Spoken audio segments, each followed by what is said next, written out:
umugororotsi yirinda icyaha.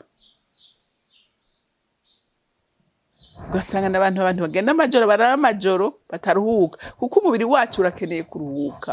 Hariho amasaha ukeneye kuzuza kugira ngo umubiri w'umuntu uruhuke neza. Urumva ko ushobora kwigabaniriza iminsi yo kubaho kubera iki?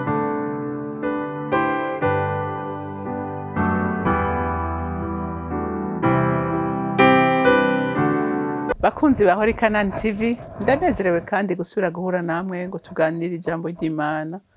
Ariko imbere yuko dutangura kuganira, reka dusenge. Oh haleluya, uri mwiza ugira neza Mana. Nta usa nawe, nta uringaniye nawe. Uri Imana itanga ubwenge, uri Imana itanga amahoro, uri Imana itanga agakiza, uri byose muri byose kuri twebwe nk'abana bawe ukunda Mana. Rero umutima wanje urakwifuza kandi urakunyotewe cyane Mana. Utugenderere twese kandi utugirire neza, uduhe ubwenge, uduhe amahoro, uduhe gutahura Mwami Imana, uduhe ubwenge bwo guhitamwo ivy'ikimazi n'ibitagira ikimazi tubitandukanye, kugira ngo tuze turaga ubwami bwo mw'ijuru. Mana ndagushimiye kandi ndakuninahaje, icubahiro cyose kibi cawe, mu izina rya Kristo Yesu senze nizeye kuvyumvise, amen amen. Rero ijambo Imana impaye kuganira namwe ni ijambo rivuga ngo niwamenya kukagira umutima wo kwitangira abandi, Imana izoguhezagira.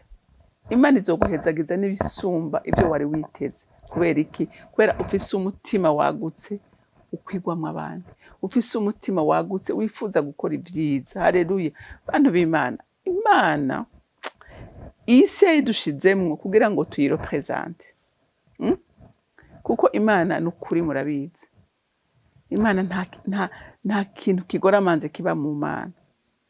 Imana ni rukundo, idukunda twese. Kandi umuntu ukunda by'ukuri ntiwifuza kumugirira nabi.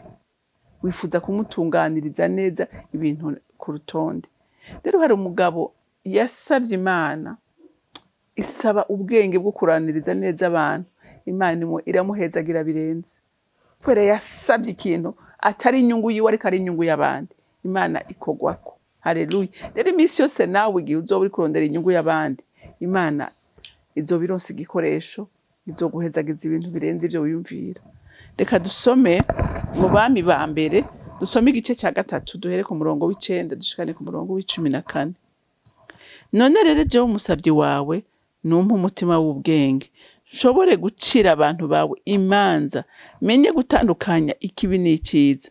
None ninde yoshobora gucira imanza irihanga ryawe rihambaye? Maze binezereza Uhoraho yuko Salomo asabye ivyo. Nuko Imana iramubarira iti, ivyo ko ari byo usabye, ukaba udasabye kuramba ngo usabe ubutunzi, canke ngo usabe ko abansi bawe bapfa, ariko ukaba wisabiye ubwenge bwo guca imanza neza. Nuko ndakugiriye nk'uko wasabye. Ehe, ndaguhaye umutima w'ubwenge wo gutahura, ku buryo ata muntu n'umwe muhwanye mu bagutanguriye canke mu bazoguherukira. Kandi ndaguhaye n'ico utansabye, ndaguhaye ubutunzi n'icubahiro, bitume ata mwami n'umwe azohwana nawe igihe cyose ukiriho. Kandi niwagendera mu nzira zanje, ukitondera amabwirizwa yanje n'ivyagezwe vyanje, kuko so Dawudi yabigenjeje, nzoguha kuramba. Haleluya, haleluya. Iri jambo ryanejereje umutima wanje kandi rirankorako. Urumva iyo umuntu asaba ibyiza, asaba ibyiza Imana, kandi ivyo vyiza bikaba atari inyungu yiwe ku giti ciwe, ariko ari kubw'inyungu z'ubwami bw'Imana, ari inyungu z'abandi. Haleluya. Bikora ku mutima w'Imana. Dawidi, Salomo yagiye ku nganja ari umwana muto gose. hama aravuga ati jewe none aba bantu harimwo abatama bakuze, harimwo inararibonye bafise experience mu gutwara, harimwo abantu batandukanye, ati none jewe aba bantu nzobashobora, sinzomenya kubaroraniriza, nzomenya kubacira imanza ziroranye. Yigira inama ati banga ndarizi, iryo data yakoresha ndarizi, reka nje imbere y'Imana, reka nje imbere y'Imana ndayisabe kugira ngo intabare, impe ubwenge bwo kuzororanya ibintu neza, sinkora amakosa ngo ntukishe Imana nonge ntukishe umuvyeyi yampaye kuganza. Haleluya, haleluya. Ngo aragenda, ngo arasenga, ati Mana, ati rihangu mpaye rirahambaye, none kugira jewe nzoshobore kuritunganiriza neza singawe kandi sintukisha izina ryawe, ndagusabye umpe ubwenge wewe, ubwenge bukwiranye n'igikorwa kiri imbere yanje. Imana mwijuru ngo iranezerwa cyane, ndavuga ati ariko Salomo arantangaje, ati ntarusha nsaba ubutunzi, ntarusha nsaba kunesha abansi biwe, ati ariko ansabye ubwenge bwo gutunganiriza abantu banje neza. Imana ikogwako, haleluya, Imana ikogwako, ikiramubwira, umva ngaha ngo kandi jewe umusabyi wawe ndi hagati mu bantu bawe watoranije, ihanga rihamba, oya ku murongo w'icumi, ngo maze binezereza Uhoraho yuko Salomo asabye ivyo. Urumva ngo binezereza umutima w'Imana kuko asabye neza. Haleluya. Ngo nuko Imana iramubarira iti ivyo ko ari ivyo usabye, ukaba udasabye kuramba ngo usabe ubutunzi canke ngo usabe ko abansi bawe bapfa, ariko ukaba wisabiye ubwenge bwo guca imanza neza, nuko ndakugiriye nk'uko usabye. Mwavyumvise? Imana yatangajwe.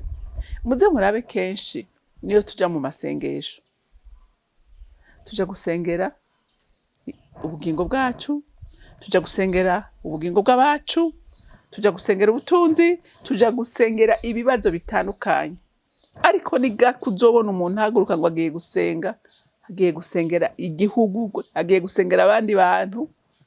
Ni gake umuntu akora ivyo, nukuri n'umuntu yageze ku rugezo kandi yahezagiwe n'Imana. Ugahaguruka atakindi kiguhagurukanye ukavuga uti jewe ndagiye ku musozi, canke ndafashe amasaha, canke ndafashe iminsi ngahe yo gusengera iki niki mugabo kiterekeye wewe. Ivyo bintu bikora abantu bake. Haleluya. Ariko nasanze bikora, nasanze bifise imbaraga zikomeye mu maso y'Imana. Imana ati rero kutigeze usaba kurama, ntusaba ubutunzi, ntusaba icubahiro, ati urankozeko, ati ivyo wasabye ndabiguhaye, ati kandi ngira ndanakurengerezeko. Haleluya. Ngira ndakurengerezeko, ndaguhe ibirenze ivyo wasabye, ngo nuko ndakugirira nk'uko usabye, ndaguhaye umutima w'ubwenge. Mwavyumvise? Ati ndaguhaye umutima w'ubwenge, nta rubanza ruzokunanira guca, kandi uzohora utangaza abantu ic'imanza. Mwibuke n'igihe akiri imanza b'abagore b'abamaraya bari bazanye umwana, urubanza yaciye rwatangaje abantu, baratangaye bati ubu bwenge, ati ubu bwenge abukuye he gucura urubanza gutya? Ubwenge bw'Imana. Imana yamuhaye ubwenge bwayo, haleluya, bwo guca imanza mu buryo butangaje, abantu bose bagatangazwa n'ivyo ariko arakoreshwa. Haleluya. Kuko yamenye iki? Yamenye gusaba neza. Haleluya. Ngo ndaguhaye umutima w'ubwenge, nuko Imana yamaretse kabaza umutima w'ubwenge wo gutahura. Urumva? Amuhaye umutima w'ubwenge no gutahura. Haleluya. ngo kubw'ivyo ku buryo ata muntu n'umwe muhwanye bagutanguriye canke bazoguherukira. Ati ubu bwenge uwo mutima w'ubwenge ndaguhaye no gutahura. Ati nta wundi muntu n'umwe yigeze agira uyu mutima, kandi nta n'uzokwigera abaho azogira uyu mutima, azogira ubu bwenge, azogira kugutahura kungana n'ukwawe. Yo, haleluya, haleluya. Ati nta n'umwe. Imana ni nziza. Umve kandi ikintu yamubariye ku murongo w'13 ngo kandi ndaguhaye n'icyo utansabye. Mwavyumvise? Imana yacimuha n'imperekeza. Iravuga ati wansabye ndabiguhaye, atariko ngira ndaguhe rero n'ibindi jewe Imana. Haleluya. Jewe Imana ngomba kuguha nka kado. Amen. Ngo ndaguhaye ubutunzi. Urazi ko ubutunzi bwadutwaye umutima twese. Usanga tubwiruka inyuma, hari n'abagurisha ubugingo bwabo kubera ubutunzi, ariko Imana yavuze ati dawe Mose bambe Salomo ntabwo wasabye, nta butunzi wasabye, kandi nzi ko buhagaritse imitima benshi. Ati ndaguhaye ubutunzi. Haleluya. Ni icubahiro. Urumva? Ahawe ubutunzi, ahawe icubahiro, ngo bitume ata mwami n'umwe azohwana nawe igihe cyose ukiriho. Ubutunzi yamuhaye n'icubahiro yamuhaye, nta wundi mwami n'umwe wo kwisi yigeze agira ubutunzi nk'ubwa Salomo, cyangwa ngo agire icubahiro nk'icya Salomo. Haleluya. Kubera igikorwa cy'icubahiro yakoze gikora ku mutima w'Imana. Haleluya. Bantu b'Imana, n'uyu munsi Imana iracyatangaza abantu. Hari abantu iha ugatangara n'ibyo yakoze. Haleluya. Imuha ubwenge, imuha icubahiro, imuha ubutunzi, imuha umutima wo gutahura. Haleluya, haleluya. Kuko yabigize iki? Kuko yamenye gusaba neza. Ngo kandi niwagendera mu nzira zanje ukitondera amabwirizwa yanje n'ibyagezwe byanje nkuko so Dawidi yabigenjeje, nzoguha kuramba. Wabyumvise? Mbega murazi ko abantu bakora ibyaha bigabaniriza iminsi yo kubaho. Bigabaniriza iminsi yo kubaho. Shake ndabidemonta. None nk'umuntu aba mu nzoga, anywa inzoga nyinshi, mwumva nk'uyo oye kura atariko arigabaniriza imyaka yo kubaho. Igitigu kiragwara, maguta akaza, amadiyabete akaza. Kubera iki? Kubera akaboregwa. Ashobora no kuba wa muntu agenda aradavanga mw'ibarabara, gahura n'ibyago na accident. Simvuze ngo n'abandi ntibohura nayo, mugabo uyo ugenda amajoro ari expose cyane gusumba abandi. Haleluya. Ushobora gusambana ukagwara sida, basanga wigabanirije iki? Imyaka yo kuramba. Ariko umugororotsi, haleluya, umugororotsi yirinda icyaha. Ugasanga n'abantu bagenda amajoro, barara amajoro bataruhuka, kuko umubiri wacu urakeneye kuruhuka. Hariho amasaha ukeneye kuduza kugira ngo umubiri w'umuntu uruhuke neza. Urumva ko ushobora kwigabaniriza iminsi yo kubaho kubera iki? Kubera umubiri wawe uruhisha, ugahava wandura ingwara zituma wihuta gupfa. Ariko umugororotsi amenya kuruhuka, amasaha yo kuruhuka, amenya gutondeka ubuzima bwiwe ku rutonde, akamenya ibyo afungura, akamenya umwanya wo kuruhuka, akamenya umwanya wo gukora, byose akabikora mu rutonde rw'Imana. Haleluya, haleluya. Ibirengo yamubwiye ngo niwitondera, niko kondisha kugira ngo zurambe, niwitondera, niwagendera mu nzira zanje ukitondera amabwirizwa yanje n'ibyagezwe byanje nkuko so Dawidi yagenjeje, nzoguha kuramba. Mwavyumvise? Niwemera ukagendera kuri gahunda y'Imana, mu rutonde Imana yashinze ishizeho isezerano ryo kuramba. Haleluya. Rero nawe muntu w'Imana ukaba ushaka ko ibyawe bigenda neza, ukaba ushaka kuramba, ukaba ushaka icubahiro, rondera ineza y'abandi. Aba ariyo